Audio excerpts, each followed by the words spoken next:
हाँ जी, प्यारे विद्यार्थियों, नमस्कार, जय हिंद। तो कैसे हो आप सभी लोग? उम्मीद है आप सभी सकुशल होंगे और आपके अपने परिवार, अपने YouTube चैनल लहर क्लासेज पर मैं पीसी रोज आपका हार्दिक अभिनंदन स्वागत करता हूं। तो ज्यादा से ज्यादा लोग जो है वो जल्दी से जल्दी लाइव जुड़ जाइए। मैं जो है आज थोड़ा बाहर गया हुआ था, मैं आने से थोड़ा ट्रैफिक की वजह से लेट हो गया, तो थोड़ी सी विलंब से शुरू हो पाई है कक्षा। सर उसको इधर घुमा दो ना मुझे। हाँ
हाँ जी, तो बीकानेर की पवन धरा से राम राम, नमस्कार सभी को, हार्दिक अभिनंदन, स्वागत, राम राम, नमन, प्रणाम सभी को। तो कैसे हो अभी बच्चों आप सभी लोग? उम्मीद है आप सभी सकुशल होंगे, ठीक होंगे और अपनी तैयारियों में व्यस्त होंगे। हाँ जी, नमस्कार सभी का, स्वागत, अभिनंदन। हाँ जी, तो शुरू करें अपनी क्लास फिर। तो हम जो है वो कल चर्चा कर रहे थे, वो कर रहे थे वर्ण के बारे में ना, उसी को आगे बढ़ाते हैं, आज व्यंजन पूरे करते हैं। बहुत इंपॉर्टेंट बात है, ध्यान रखिएगा। हमारी जो चर्चा हो रही थी वो किसके बारे में हो रही थी? व्यंजन के बारे में ना। और आपको पता है कि व्यंजन कितने होते हैं? 33 होते हैं। और व्यंजनों में 5 वर्ग होते हैं, क, च, ट, त और प। तो वर्ग कितने होते हैं? 5। कौन कौन से? क, च, ट, त और प। ठीक है। और प्रत्येक वर्ग में 5 व्यंजन होते हैं, और आपको पता है क, ख, ग, घ और अंग। मैंने आपको बताया था, ध्यान रखना, क वर्ग का 5वां व्यंजन अड़े खाली नहीं होता। आपनो तो कैसी खड़ो है? क कबूतर, ख खरगोश, ग गमला, घ घड़ी, अड़े खाली। क वर्गो 5वां व्यंजन अड़े खाली को नहीं होवे, नहीं होता। क्योंकि आप मुझे बताओ, प्रत्येक वर्ग का 5वां व्यंजन तो नासिकीय व्यंजन होता है, यानी ऐसे व्यंजन होते हैं जिनका उच्चारण करते समय मुख के साथ साथ नाक का भी प्रयोग किया जाता है। जैसे मैं हो गया, न हो गया, अण हो गया, नासिका का प्रयोग किया जाता है। तो अड़े में किस नासिका का प्रयोग हो रहा है? किसी का नहीं। तो क वर्ग का 5वां व्यंजन जो है वो नासिकीय व्यंजन नहीं होता, अड़े खाली नहीं होता। 5वां व्यंजन नासिकीय होता है, अंग खाली। ठीक है। फिर इसके बाद बात करें तो छ, जय, जय और ये। फिर आगे बात करें तो ठ, ट, ड और अण। फिर इसके बाद आगे बात करें तो इसमें आएगा है, त, ध और न। और फिर आपको पता ही है, सरल, प, फ, ब, भ, म, ये है। अब इसके बाद बात करें तो 4 व्यंजन आते हैं, य, र, ल और व। इनका कोई वर्ग नहीं होता। फिर 3 श आते हैं, ध्यान रखना, पहले श शलजम, फिर श षटकोण, फिर स स्लेट और अंत में क्या आता है? आता है। ठीक है। अच्छा, प्रत्येक वर्ग में व्यंजन कितने होते हैं? 5 होते हैं। 1, 2, 3, 4 और 5। और प्रत्येक वर्ग का 5वां व्यंजन मैंने आपको कल बताया ही था, ये क्या कहलाता है? ये प्रत्येक वर्ग का अंतिम व्यंजन भी कहलाता है। इसको आप प्रत्येक वर्ग का पंचम व्यंजन भी कह सकते हो, और इसको प्रत्येक वर्ग का नासिकीय व्यंजन भी कहा जाता है। ठीक है। तो नासिकीय व्यंजन कितने हो जाते हैं? 5। अच्छा, मैं अगर आपको उच्चारण स्थान, चलो आगे चर्चा करेंगे उच्चारण स्थान के बारे में। अब आप इसके बाद सुनिएगा, इन 33 व्यंजनों के अलावा अन्य व्यंजन भी होते हैं, और वो अन्य व्यंजन होते हैं 6। व्यंजन कितने होते हैं? 6 होते हैं, ध्यान रखना। इसमें 2 तो द्विगुण व्यंजन होते हैं, अडय और अढय। द्विगुण व्यंजन ध्यान रखना, इनके आगे बताऊंगा मैं क्या क्या और नाम है। द्विगुण व्यंजन होते हैं अडय खाली और अढय खाली, ये ध्यान रखना। डय के नीचे बिंदु लगा तो अडय और ढय के नीचे बिंदु लगा तो अढय। तो 2 व्यंजन होते हैं अडय और अढय। क्लियर है ये बात?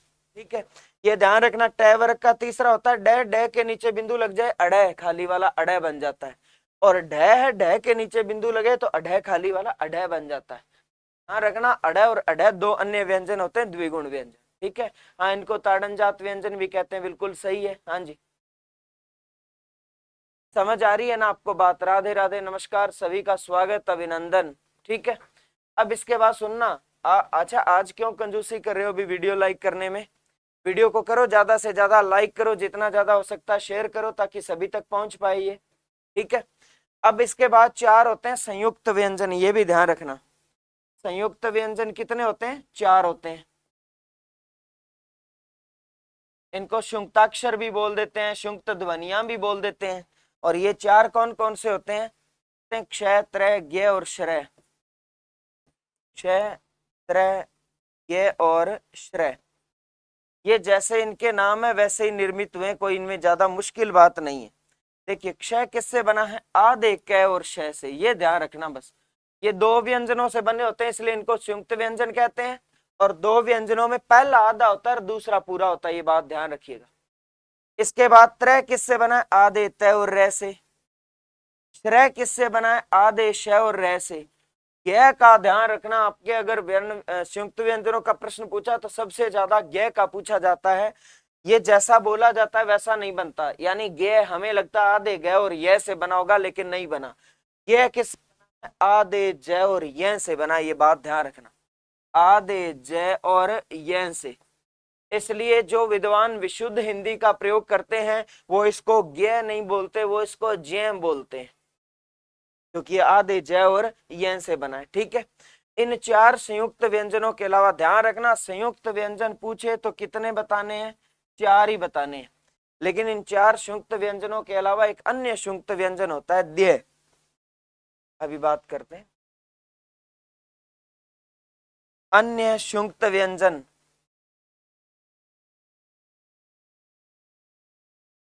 अन्य संयुक्त व्यंजन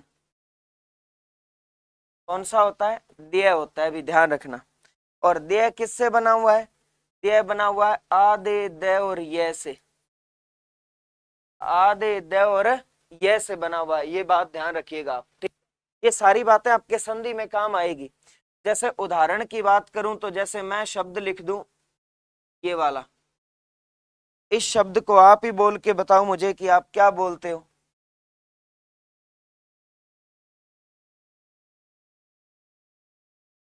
क्या बोलते हो? शब्द को बोल के बता। देखो आप, खाद्य, जो खाने योग्य चीज है, खाने योग्य, उसको क्या कहते हैं? खाद्य।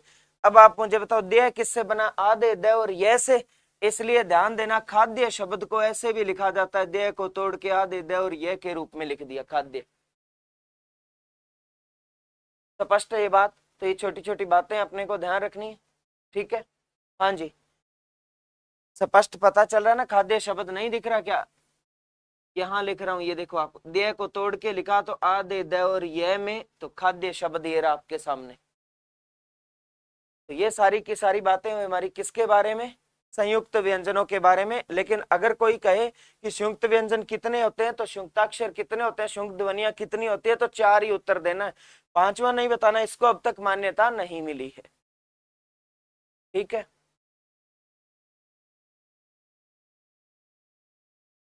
हाँ, कह रहे हैं कि हम बोलेंगे तो आपको सुनाई कैसे देगा?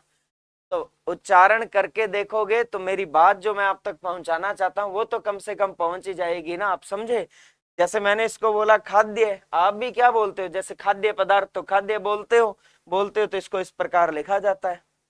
ठीक है, बाकी थे बोलो बोलन उच्चारण सुधरे थारा, मैं उच्चारण सुधर गयो तो बात मेरे तक आप ही पहुंच जाएगी, चिंता मत करो। तो ये बातें हुई हमारी किसके बारे में? व्यंजनों के बारे में। ठीक है, अब अपने आगे बढ़े ना, तो मैं आपको बताऊं कि वर्गीकरण की बात करते हैं। किसकी बात करते हैं? वर्गीकरण की। स्वर और व्यंजन के। तो तुलनात्मक रूप से कुछ बातें सीखना। एक बात तो यह कि स्वर की परिभाषा पूछी जाती है, तो आप ध्यान रखना, स्वर ऐसी ध्वनियां हैं जो मुख से निर्बाध गति से उच्चारित होती है, यानी बिना बाधा के उच्चारित। निर्बाध मतलब बिना बाधा के, यानी आप स्वरों को बोलो तो कोई विशेष दिक्कत नहीं आती, स्वरों के उच्चारण में बिना बाधा के उच्चारित हो जाते हैं निर्बाध गति से। जबकि व्यंजनों के उच्चारण में बाधा या रुकावट पैदा होती है। तो एक बात तो ये परिभाषा की होगी कि स्वर किसको कहते हैं, ऐसी ध्वनियां जो बिना बाधा के यानी निर्बाध गति से उच्चारित होती है वो स्वर कहलाती है, और जिनके उच्चारण में बाधा या रुकावट आ जाए वो क्या कहलाती है, व्यंजन कहलाती है। ठीक है। दूसरी बात आप ये ध्यान रखना कि स्वर जो है ना ये स्वतंत्र होते हैं। स्वर क्या होते हैं, स्वतंत्र होते हैं। ठीक है। और व्यंजन जो है ये स्वतंत्र नहीं होते।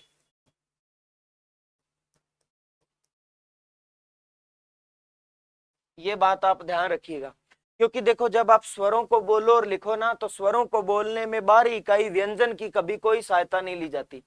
ए आ ई उ तो ये केवल स्वर के रूप में बोले जा रहे हैं।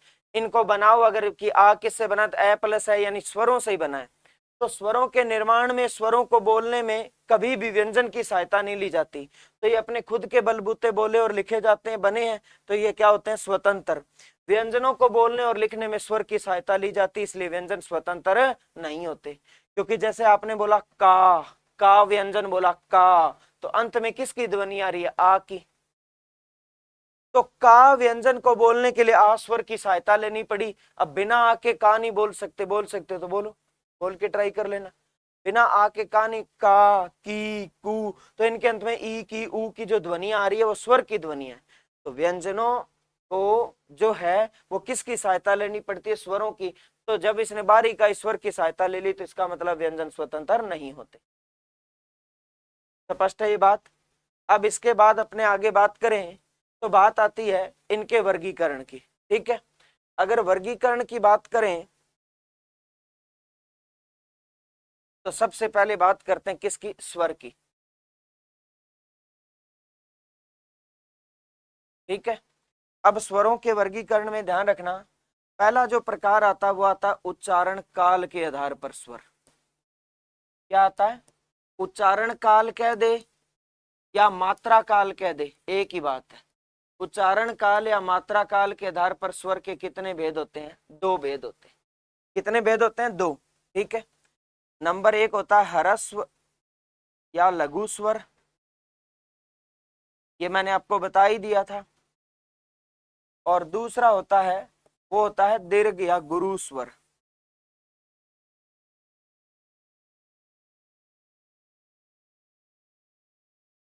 ये दो होते हैं। ठीक है। ह्रस्व 11 स्वर है, 11 में से ह्रस्व स्वर कितने होते हैं, ह्रस्व स्वर जो होते हैं वो होते हैं 4। कौन कौन से, ए ई उ और री, होते हैं 4। और दीर्घ या गुरु स्वर कितने होते हैं, 7। कौन कौन से, आ ई उ ए ऐ ओ और औ, ये 7 होते हैं। तो अगर कोई आपको कह दे उच्चारण काल के आधार पर स्वर कितने होते हैं तो 2, मात्रा काल के आधार पर स्वर के कितने भेद होते हैं तो 2, ह्रस्व स्वर या दीर्घ स्वर, इनको लघु स्वर और गुरु स्वर भी बोल सकते। ठीक है। ये छोटे इसलिए क्योंकि एक एक से बने हैं, ये बड़े इसलिए क्योंकि आपको पता है दो दो से बने। तो जो एक से बने वो छोटे हैं, जो दो से बने वो बड़े हैं। ठीक है। इसके बाद आगे बढ़े तो बात आती है, वो आती है ओष्ठाकृति के आधार पर स्वर। किसके आधार पर आती है, ओष्ठाकृति के आधार पर स्वर। ठीक है। अब ओष्ठाकृति के आधार पर स्वर के कितने भेद होते हैं, 2, वृत्ताकार और अवृत्ताकार।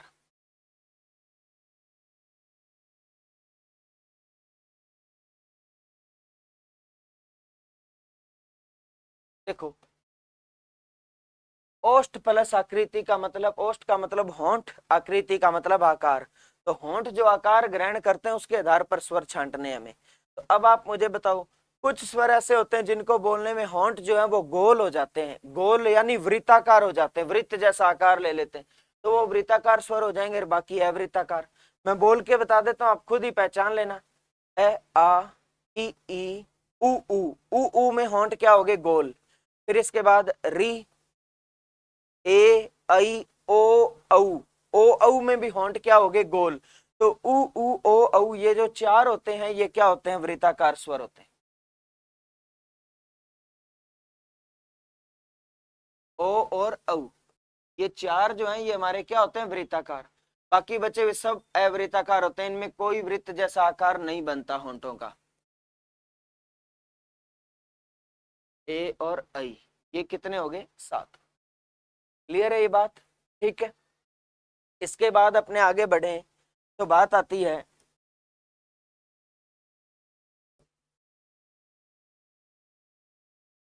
वो आती जिह्वा की सक्रियता के आधार पर स्वर।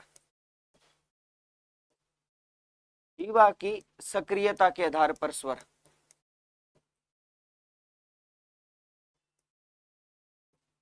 इसके 3 भेद होते हैं। जीवा की सक्रियता के आधार पर स्वर के कितने भेद होते हैं? 3।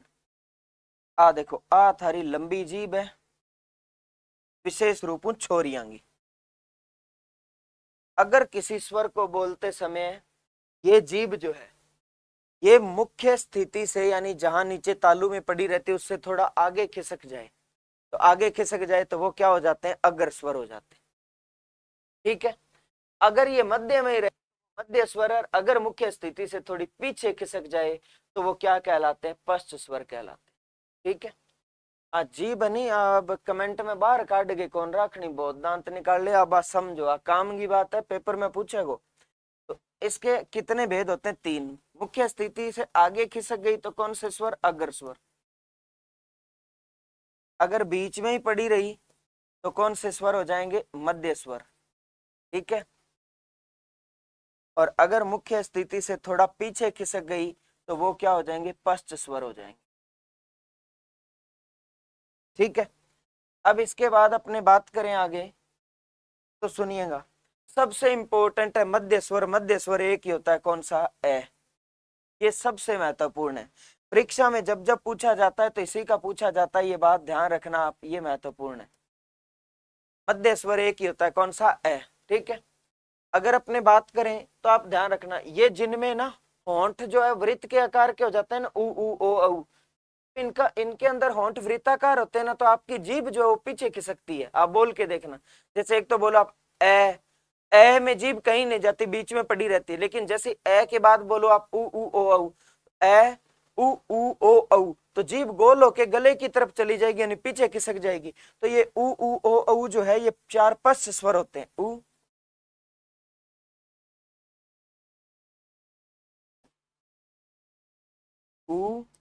ओ औ। और एक और याद रखना हर हाल में, ये भी थोड़ा महत्वपूर्ण है, ए का साथी जो आ है वो भी किस में आता है? वो पश्च स्वर में आता है। अब आप देखो बच कौन से गए? बच गए ई ए आई और री, वो क्या हो जाएंगे? अग्र स्वर हो जाएंगे। ई ए आई और री, ये जो 5 है ये हमारे क्या हो जाते हैं? अग्र स्वर हो जाते हैं। तो जीभ की सक्रियता के आधार पर स्वर समझ लिया थे। एक याद रखियो, मध्य स्वर एक व ए, जिसमें जीभ जो है वो बिल्कुल मध्य में पड़ी रहती है, कोई हलचल नहीं करती। हाँ, बी में भी अगर थारी हलचल करे तो इनको मतलब है थारी जीभ ने थोड़ी टिकाने की जरूरत है, इन्हें थोड़ी संभाल के रखो, नहीं तो कदे दांत तुड़ा देगी। तो काम की बातें हैं, थोड़ी ध्यान रखना। हाँ जी। अब बताओ, यहां तक किसी को कोई समस्या, कोई दिक्कत नहीं?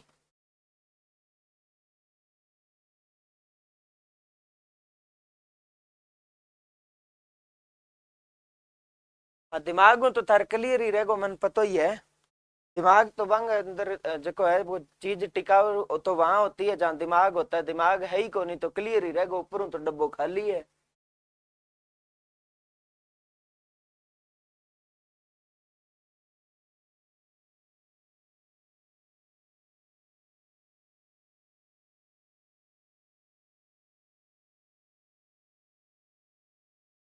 हाँ, सर जी की नाम बोले थाने थे जो मन में आवे राम बोल सको सर जी ने, मेरे बोलने तकलीफ है थाने।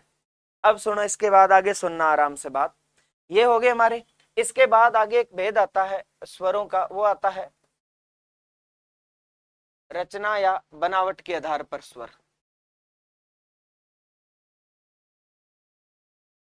रचना या बनावट के आधार पर स्वर। तो रचना या बनावट के आधार पर स्वर जो है उसके दो भेद होते हैं। कितने भेद होते हैं? दो भेद होते हैं, मूल स्वर और संधि स्वर।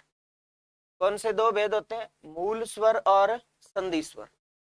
ठीक है, अब आप देखो, सरल रखनी है बातें, ज्यादा उलझाना नहीं है। मूल स्वर वे होते हैं जो केवल खुद से निर्मित है, और खुद से निर्मित स्वर जो है वो कितने होते हैं? आपको पता है, चार होते हैं। कौन कौन से? ए, ई, उ और री। संधि स्वर मैं थाने बताया, संधि में दो वर्णों का मेल होता है, तो जो दो दो वर्णों से बने वो क्या हो जाते हैं? संधि स्वर हो जाते हैं। और ये वास्तव में संधि स्वर है। आ, ई और उ ये तो बनते हैं दीर्घ स्वर संधि में। ए और ओ जो बनते हैं वो गुण स्वर संधि में बनते हैं। और आई और औ जो बनते हैं ये वृद्धि स्वर संधि में बनते हैं। तो ये वास्तव में संधि स्वर है। आ, ई और उ ये तीन जो हैं वो किस में आ जाते हैं? दीर्घ में। ए और ओ आता है गुण में, और आई और औ आता है वृद्धि संधि में। तो ये संधि के तहत निर्मित हुए। तो ये कितने होते हैं संधि स्वर? 7 होते हैं। कोई दिक्कत? अब विशेष बात लिख रहा हूं, ये बात ध्यान रखना। विशेष,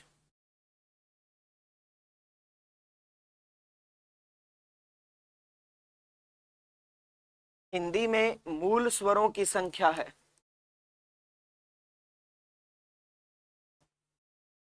हिंदी में मूल स्वरों की संख्या है।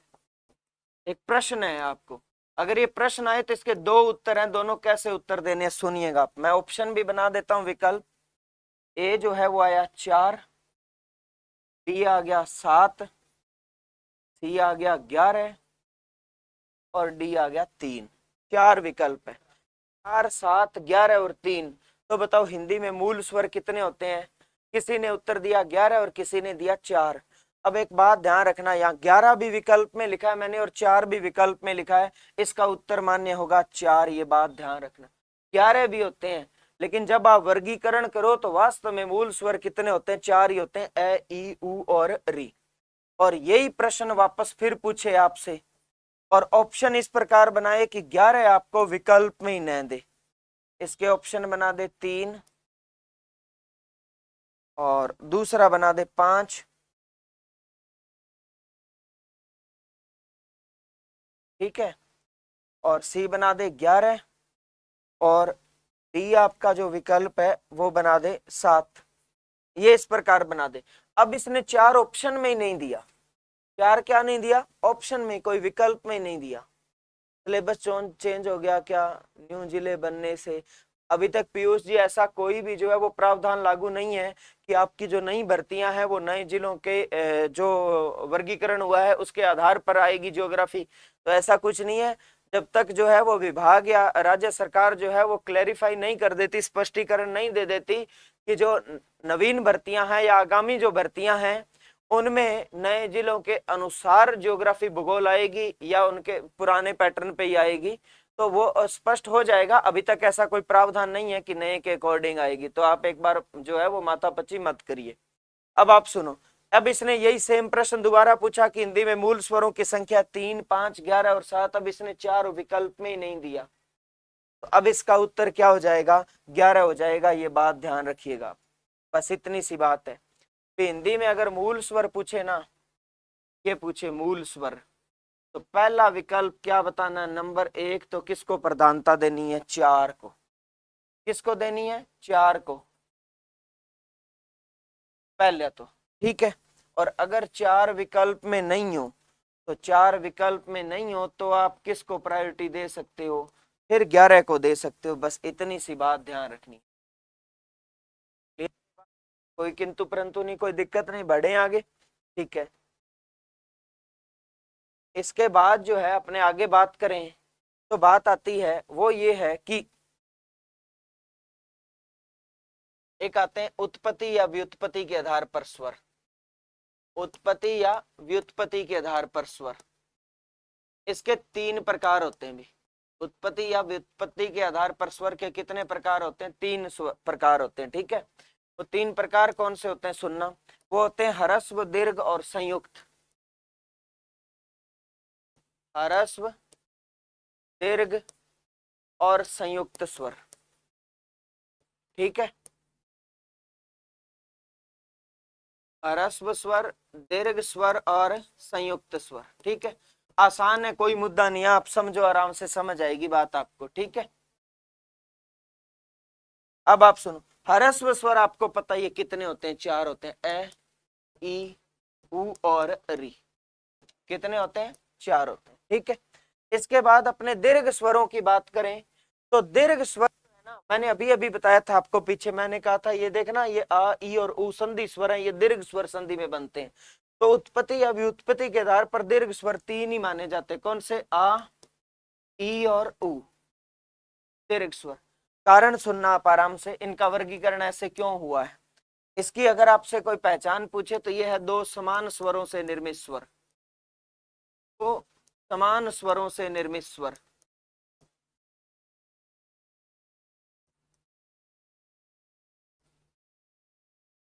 ठीक है, अब देखो, आ किससे बना? ए प्लस ए से। ई किससे बना? ई प्लस ई से। और ऊ किससे बना? ऊ प्लस ऊ से। तो ये 2 समान स्वरों से निर्मित स्वर है, तो ये क्या हो जाएंगे? दीर्घ स्वर हो जाएंगे। ठीक है, अब इसके बाद अपने बात करें तो बात आती है संयुक्त स्वरों की। ठीक है, संयुक्त स्वर पीछे कितने बच गए? देखो 4 बच गए, 4 ये गए ह्रस्व, 3 दीर्घ गए, 7, तो पीछे कितने बचे? 4। कौन कौन से? ए, ऐ, ओ, औ। इनको संयुक्त स्वर कहा जाता है, इनका प्रश्न पूछा जाता है, ये चीज इंपॉर्टेंट है, ध्यान रखना। संयुक्त स्वर वाली ये कितने होते हैं? 4 होते हैं। कौन कौन से? ए, ऐ, ओ और औ। और इनकी परिभाषा पूछे तो क्या हो जाएगी? 2 असमान स्वरों से निर्मित स्वर। 2 असमान का मतलब है भी दोनों सेम नहीं होंगे, 2 असमान स्वरों से निर्मित स्वर।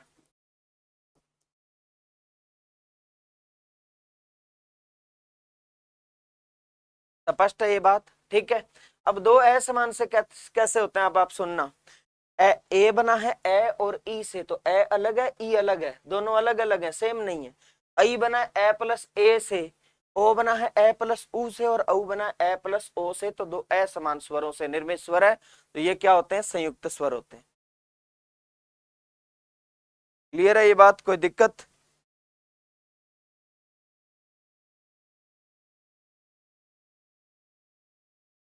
हाँ जी,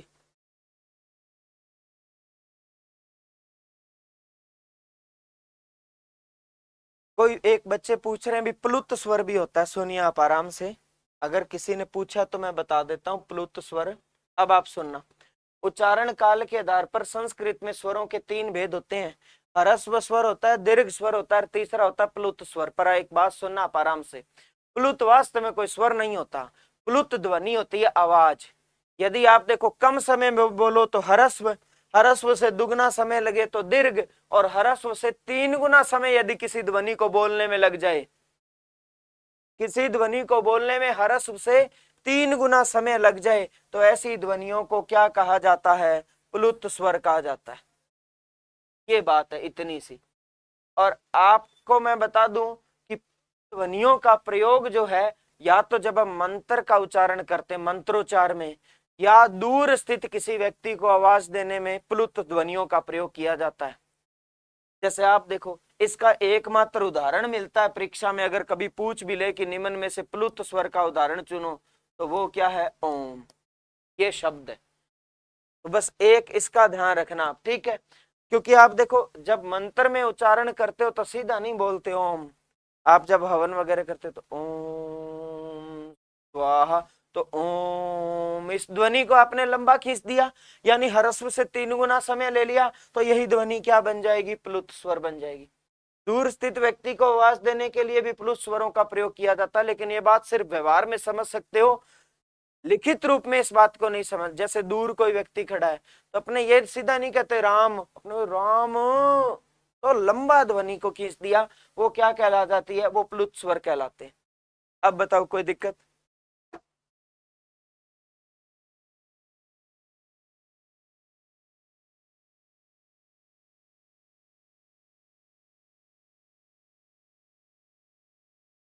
क्लियर है? यहां तक किसी को कोई परेशानी नहीं? बढ़े आगे?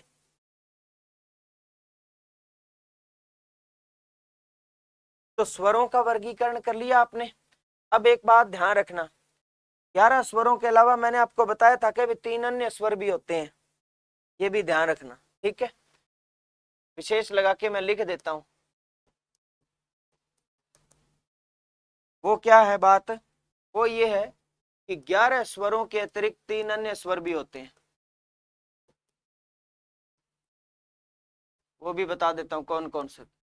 11 स्वरों के अतिरिक्त 3 अन्य स्वर।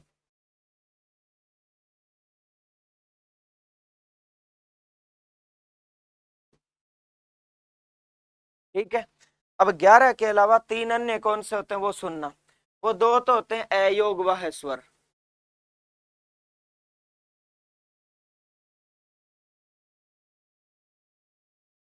दो तो क्या होते हैं अयोग वह स्वर होते हैं। और वो कौन कौन से होते हैं, अंगय और अह, ये 2 होते हैं।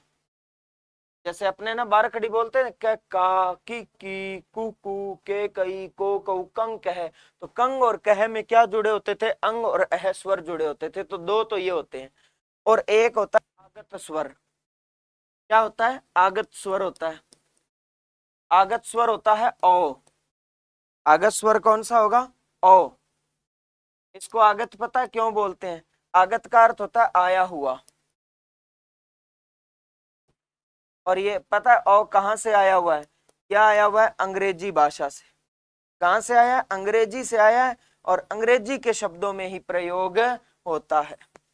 जैसे आप इसके उदाहरण की बात करो, तो जैसे आप शब्द लिखते हो ऑफिस, आप शब्द लिखते हो कॉलेज, आप शब्द लिखते हो डॉक्टर, तो ये अंग्रेजी के शब्द हैं। यहां देखो ओ वास्तविक रूप में प्रयोग हो गया, और कॉलेज और डॉक्टर में ओ जो है वो किस रूप में प्रयोग हुआ है, मात्रा रूप में प्रयोग हुआ है। क्लियर है ये बात, ठीक है। अब बताओ कोई दिक्कत। हाँ बिल्कुल सही है।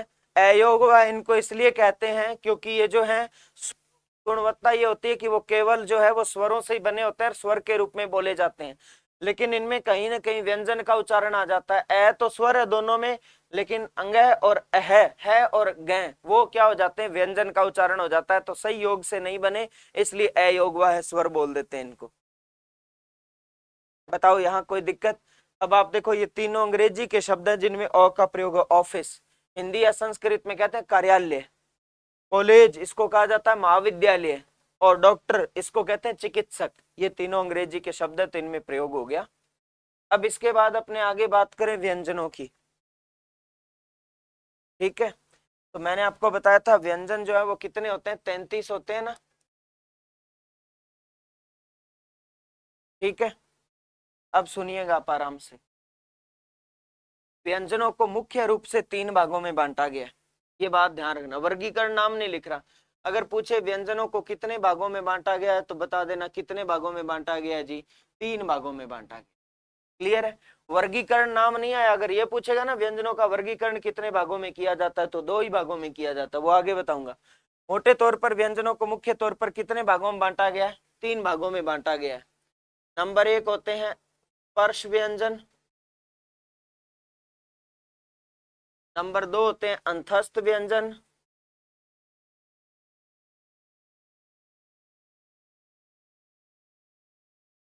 और नंबर 3 जो होते हैं वो होते हैं ऊष्म व्यंजन। ठीक है, आराम से समझना, समझ आ जाएगी, कोई बात नहीं। स्पर्श व्यंजन जो होते हैं वो होते हैं क से लेकर मैं तक। स्पर्श व्यंजन कितने होते हैं, क से लेकर मैं तक 25 होते हैं। क्योंकि इनका उच्चारण करो तो मुख के अलग अलग उच्चारण अवयव जो है, कंठ, तालु, जीवा, दंत, ओष्ठ है ना, ये कहीं ना कहीं आपस में स्पर्श करते हैं, तो इनको क्या कह दिया जाता है, स्पर्श। ठीक है। ऊष्म व्यंजन क्यों कहते हैं, तीनों श और है को कहते हैं। सुनना पहले आप, फिर अंतस्थ लिखूंगा। तीनों श और है को क्या कहा जाता है, अंतस्थ, सॉरी ऊष्म व्यंजन। क्योंकि ये जो तीनों श है ना, इनका आप उच्चारण करो तो देखो श, स, शरीर श, शलजम श, षटकोण स स्लेट। तो श, स आप देखो जीभ जो है ना, वो तालू से या मसूड़ों से चिपक जाती है, तो अंदर से जो वायु आ रही है ना, वो बड़ी मुश्किल से घर्षण करके संघर्ष करके बाहर निकलती है। तो जब संघर्ष करके बाहर निकलती है तो वायु गर्म हो जाती है, और गर्म वायु क्या पैदा करती है? ऊष्मा। तो इसलिए इस तीनों श और है को क्या कहा गया? ऊष्म व्यंजन। अब आप मुझे बताओ कैसे लेकर मैं तक 25 स्पर्श हो गए, ये तीनों श और है ऊष्म हो गए। अब बचे कौन से? यर लेवे। तो यर लेवे को क्या कहा जाता है? अंतस्थ व्यंजन कहा जाता है। क्यों? क्योंकि ये देखो आप, स्पर्श और ऊष्म के अंतः, अंतः का मतलब होता है अंदर या मध्य, स्थ का अर्थ होता है स्थित। तो स्पर्श और ऊष्म के मध्य स्थित है दोनों के, तो इसलिए इनको क्या कहा जाता है? अंतस्थ व्यंजन कहा जाता है। क्लियर है ये बात? हाँ जी। क्या नहीं दिखाई दे रहा शिवानी जी आपको?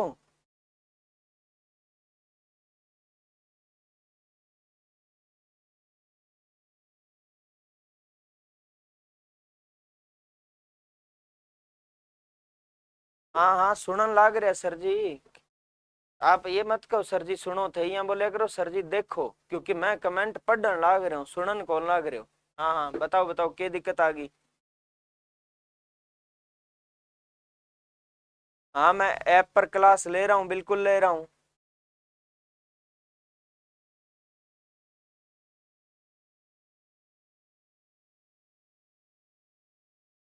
क्लास 6 बजे शुरू होती है। हाँ लालचंद कह रहे हैं सभी व्यंजनों में हलंत आएगा। अगर आप आधे लिखने तो हलंत लगा दो, पूरे लगने वास्तविक शुद्ध व्यंजन तो हलंत लगे भी होते हैं, क्योंकि देखो आधे व्यंजन में स्वर नहीं होता और पूरे व्यंजन में स्वर होता है। तो आप देखो शुद्ध व्यंजन कौन सा हुआ? शुद्ध व्यंजन वो हुआ जो केवल व्यंजन ही है, और वो आधे व्यंजन होते हैं। ठीक है, अब बढ़े आगे, व्यंजनों की बात करें तो अब आता है व्यंजनों का वर्गीकरण। सुनना आप आराम से, व्यंजनों का वर्गीकरण। व्यंजनों का जो वर्गीकरण है वो कितने भागों में किया जाता है? वो किया जाता है 2 भागों में, ये याद रखना, ठीक है। और वो 2 भाग कौन कौन से होते हैं? वो एक तो आता है प्रयत्न के आधार पर, और दूसरा आता है उच्चारण काल के आधार पर। प्रयत्न के आधार पर और उच्चारण काल के आधार पर, ठीक है। प्रयत्न भी फिर आगे 2 भागों में बंटता है, अभ्यंतर प्रयत्न और बाह्य प्रयत्न। अभ्यंतर या आंतरिक प्रयत्न भी बोल देते हैं इसको। और नंबर 2 कौन सा आ जाता है? नंबर 2 आ जाता है बाह्य प्रयत्न।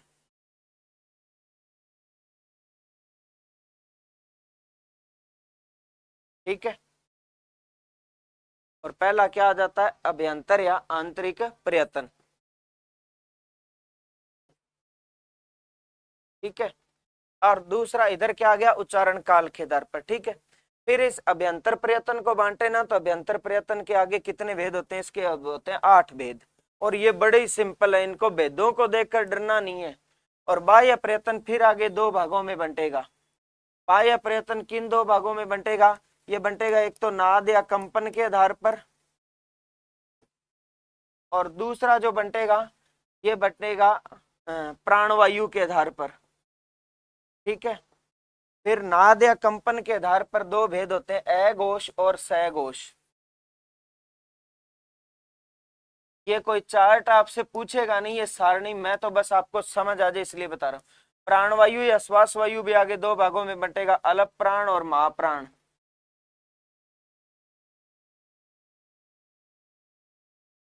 क्लियर है? और उच्चारण काल के आधार पर भेद होते हैं, 5 भेद होते हैं। इसके कितने भेद हो जाएंगे? 5 भेद हो जाएंगे। 5 प्रकार होता है उच्चारण काल, नहीं सॉरी, उच्चारण काल क्या, उच्चारण स्थान, सॉरी क्षमा करें, उच्चारण काल नहीं, उच्चारण स्थान। उच्चारण स्थान के आधार पर मुख में उच्चारण स्थान 5 होते हैं, तो 5 भेद हो जाएंगे। ठीक है, हाँ जी। साफ नहीं दिखाई दे रहा क्या? मुझे तो लग रहा है एकदम साफ दिख रहा है। सारे बच्चों को साफ नहीं दिखाई दे रहा, या फिर एक आधे कोई दिक्कत आ रही है भी?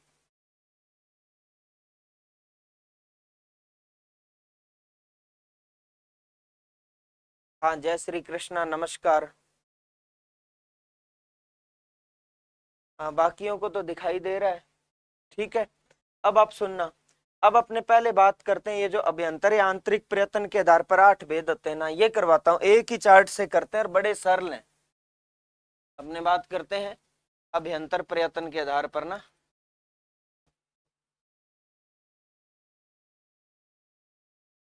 प्रयत्न के आधार पर व्यंजन।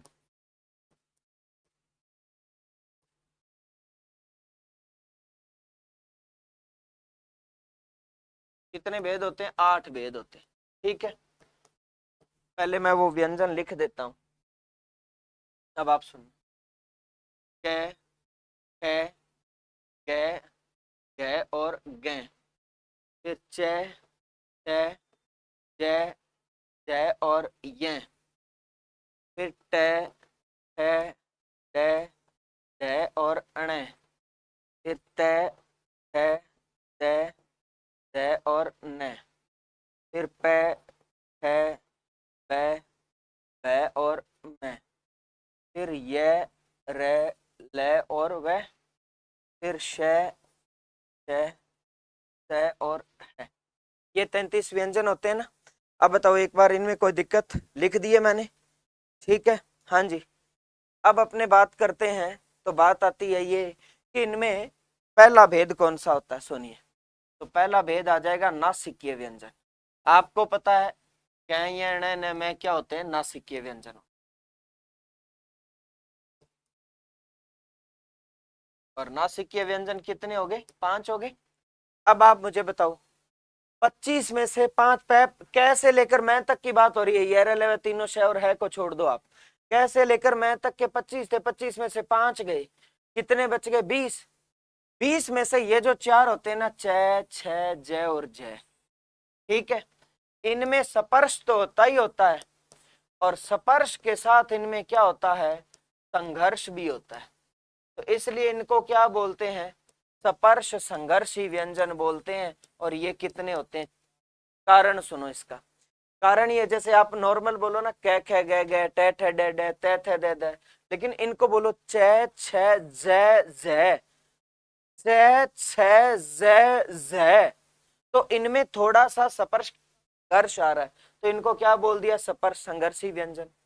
अब आप बताओ 25 में से 5 ना सीखे गए तो 20 बचे, 20 में से 4 स्पर्श संघर्षी बन गए तो कितने बच गए? 16। कितने बच गए? 16। तो अब आपको मैं बता दूं कि तीसरा भेद जो आता है ना, वो यही आता है। तीसरे भेद का नाम है स्पर्शी व्यंजन। स्पर्शी व्यंजन। और स्पर्शी व्यंजन पता है कितने होते हैं? 16 होते हैं।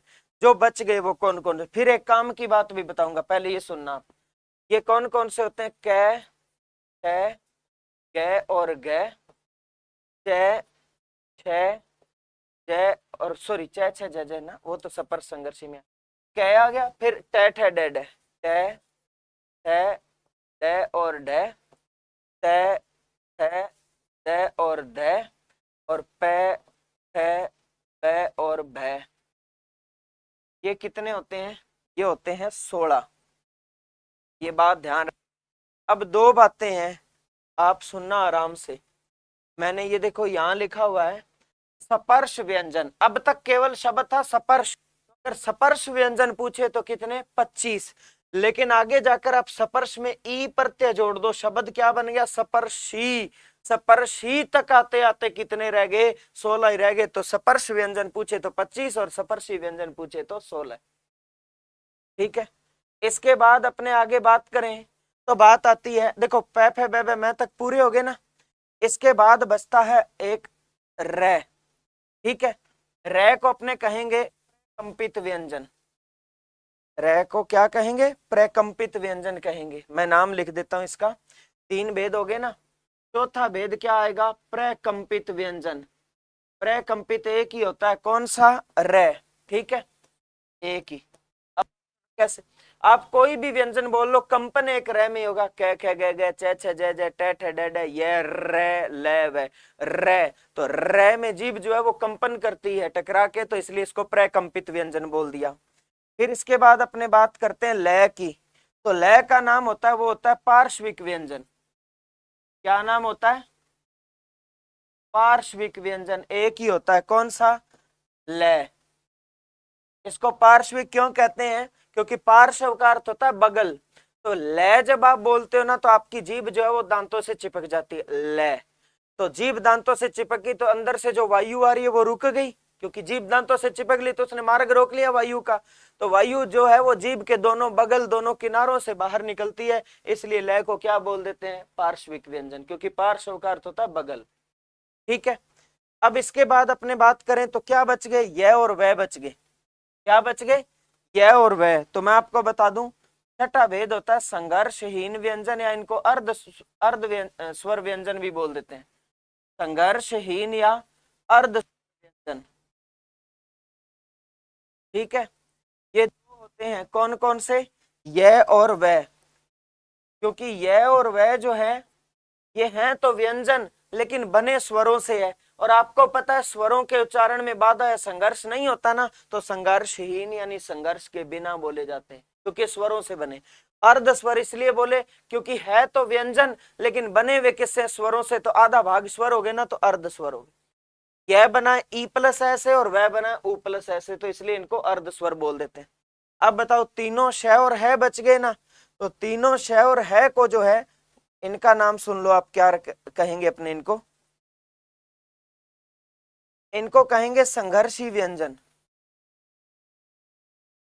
तीनों श और है जो है वो क्या कहलाते हैं, संघर्षी व्यंजन कहलाते हैं। ये चार होते हैं, क्योंकि अभी अभी मैंने आपको बताया था पीछे, चलो इनका नाम क्या रखा था हमने, ऊष्म व्यंजन, क्योंकि मैंने कहा था तीनों श और है को बोलते हो तो अंदर से जो वायु आती है वो अत्यधिक संघर्ष करके बाहर आती है, संघर्ष करके बाहर आते वायु गर्म हो जाती है, गर्म वायु ऊष्मा पैदा करती है, तो इसलिए इनको ऊष्म व्यंजन बोल दिया। तो वायु संघर्ष करके बाहर आती है, इसलिए इनका नाम क्या हो गया, संघर्षी व्यंजन। और ध्यान रखना, च छ जय का नाम क्या था, सपर्श संघर्षी व्यंजन था। क्लियर है। अब इसके बाद देखिए एक अंतिम भेद बच गया, और उस आठवें का नाम है उत्क्षिप्त व्यंजन।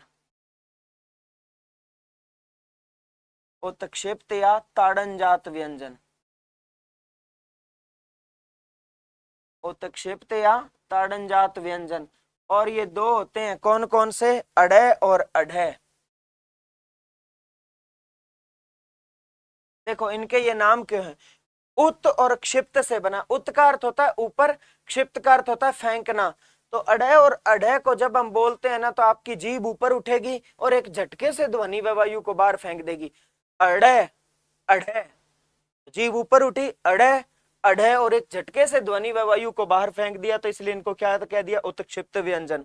और अडय में ये जो नीचे बिंदु लगता है, इस बिंदु का नाम है ताड़नजात, तो इसलिए इस बिंदु का नाम ताड़नजात चिन्ह होने के कारण इनको क्या बोल दिया जाता है, ताड़नजात व्यंजन भी बोल दिया जाता है। ये व्यंजनों का वर्गीकरण है, मोटा मोटा तो हो ही गया, थोड़े छोटी सी बात बची, अ घोष, स घोष, अलप्राण, महाप्राण और उच्चारण स्थान, तो उनके बारे में चर्चा करते हैं अगली कक्षा में।